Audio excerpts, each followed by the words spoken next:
try. Luck is a luck. Hey guys, it's Midnight Sloth Picker, and I'm here with a package that was sent to me by the Sloth Picker.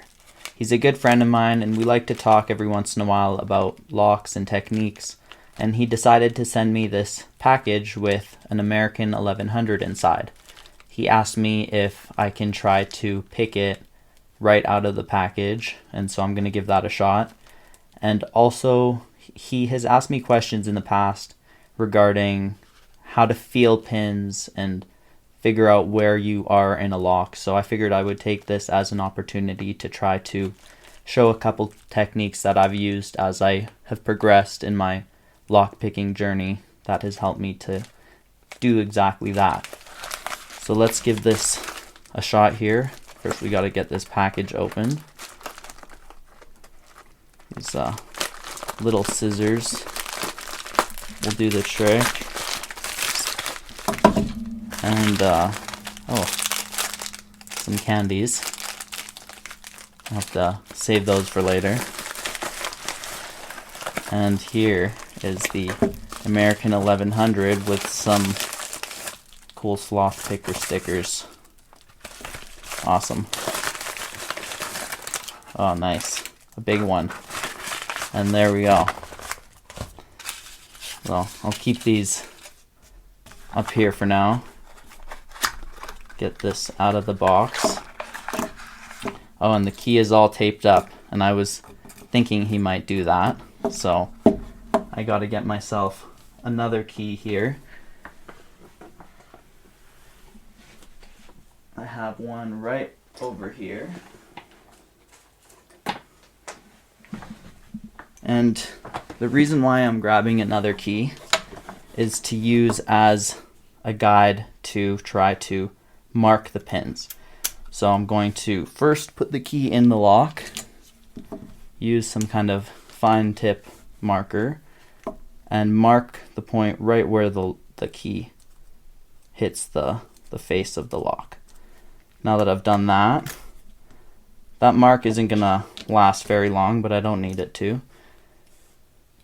I'm gonna take my pick and I'm gonna line it up with that mark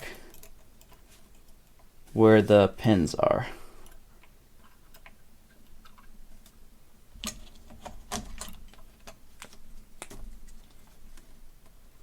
That way I can have a visual sense of where I'm at while I'm trying to pick the lock. So right where I made my line, I line my pickup with this pin right here, and that line will represent the 5th pin. Now I line the pickup with the 4th pin.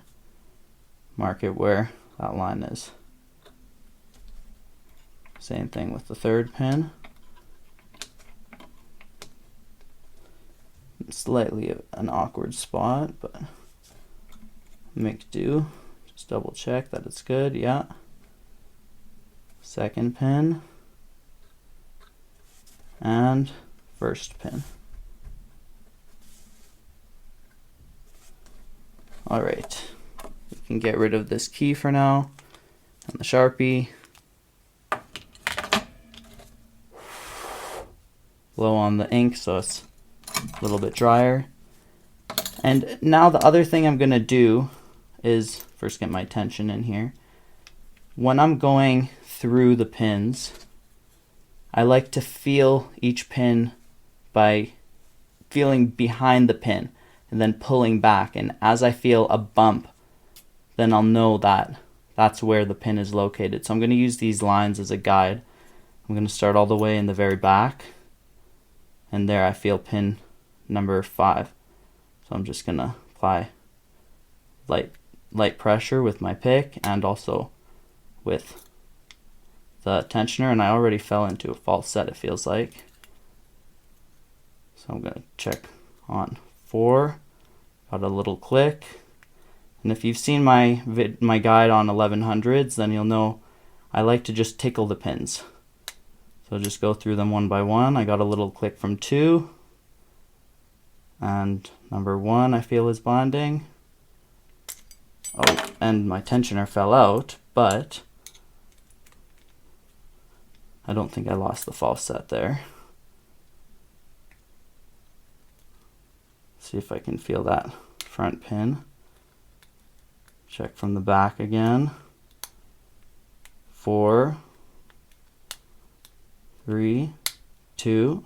I'm in a deep false set again. And checking pin 1.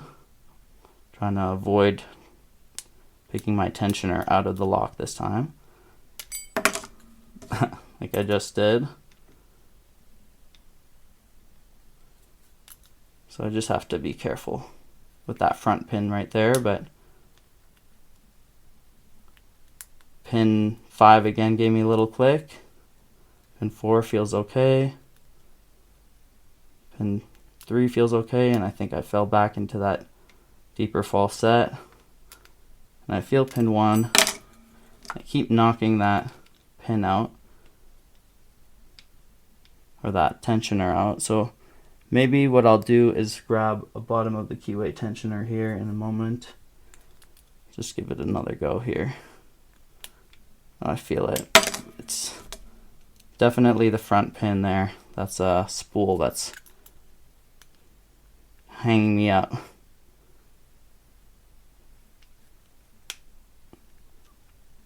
This is what's called a top of keyway launcher. A talk launcher.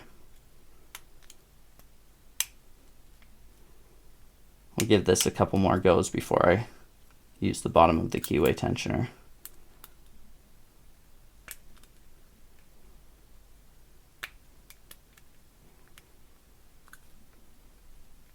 It's also a little bit wider on the top, so the tensioner here is slipping. Okay, 4 is giving me a bit of counter rotation. Oh, yeah, it's a bit of a loose fit here. So that's part of the issue. I need to adjust, feel for the pins like I was showing earlier from behind. Okay, deep false set one more time. Before I go to 1 and I know that it could potentially get me stuck again, I'm just gonna feel from the back. I think that was 4 that was a spool potentially. Same with 3. Okay, got that. Back to 1. And it likes to just pop it out every time. Okay, I think my best bet will be going to the bottom of the keyway tensioner to grab that guy at the top. It's nice and rounded, so such a deep false set here, it doesn't even lose at that point. I think I just heard something dropping a little bit, so time to switch to the bottom of the keyway tensioner. Let me just find an appropriate tool.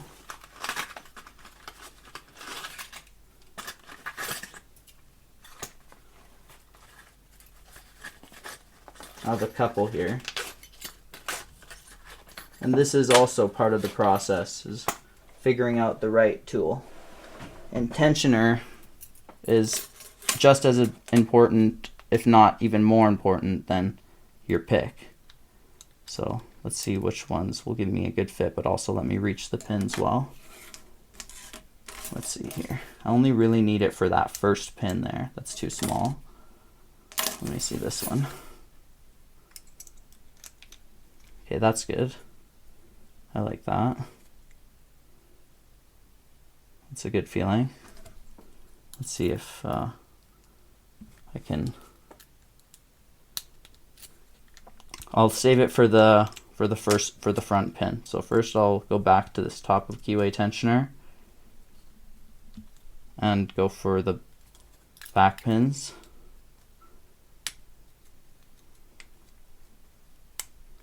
Okay, that was 4. I got a click on 2 a moment ago. Okay, back into the false set. Just going to check the guides in the back one more time. So that's 5, 4, some counter rotation. I'm just going to be gentle with all of them for now.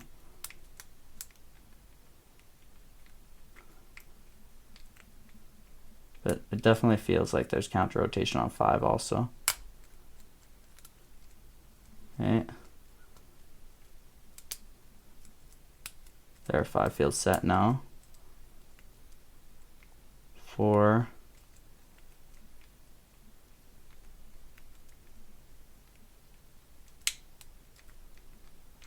Here, 3 has that counter rotation.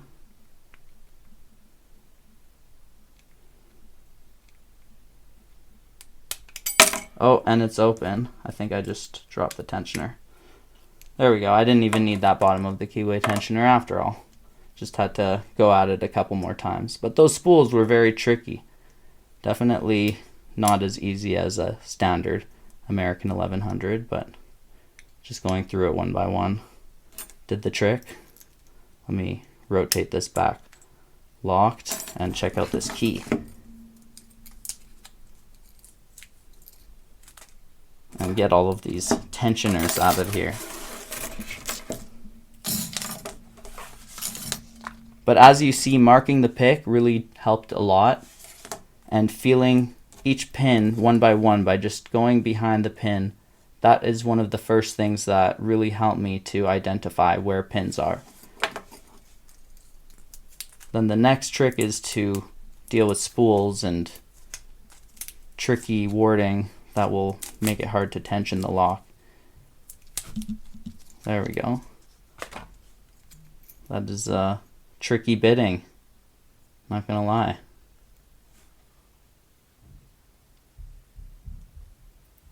All right, let's see how the key feels.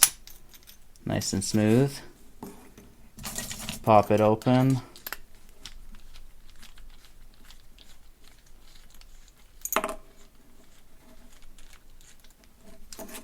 And this goes to show, by the way, if you've seen my video where I picked, oh, this one of the key retaining ones. Very cool. That's awesome.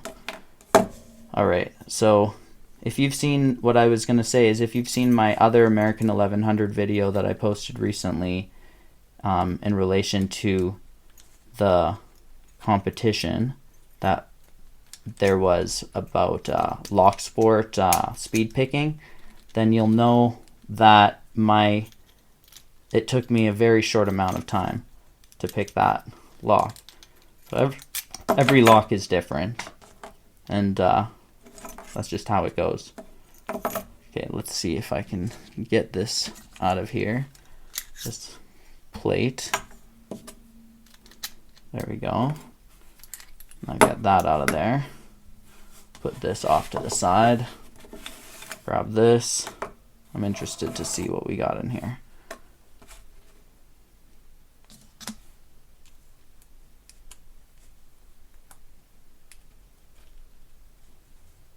C-clip. Key.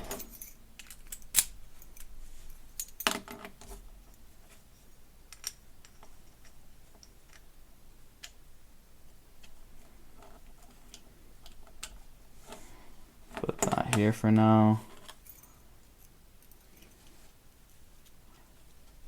5, 4.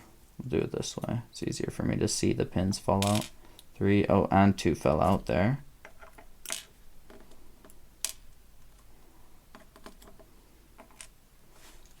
And 1. And 2 is the really high one, so yeah, that is that short one right there. Put this right here. Turn them around.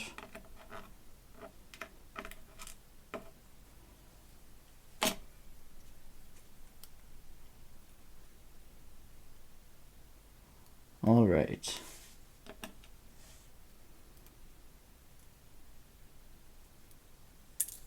Oh, shot it out the back, but there it is.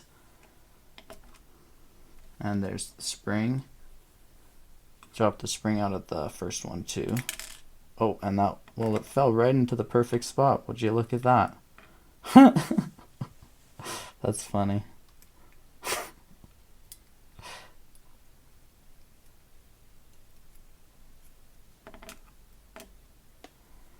So spool on 3 and 4, and spool on 5.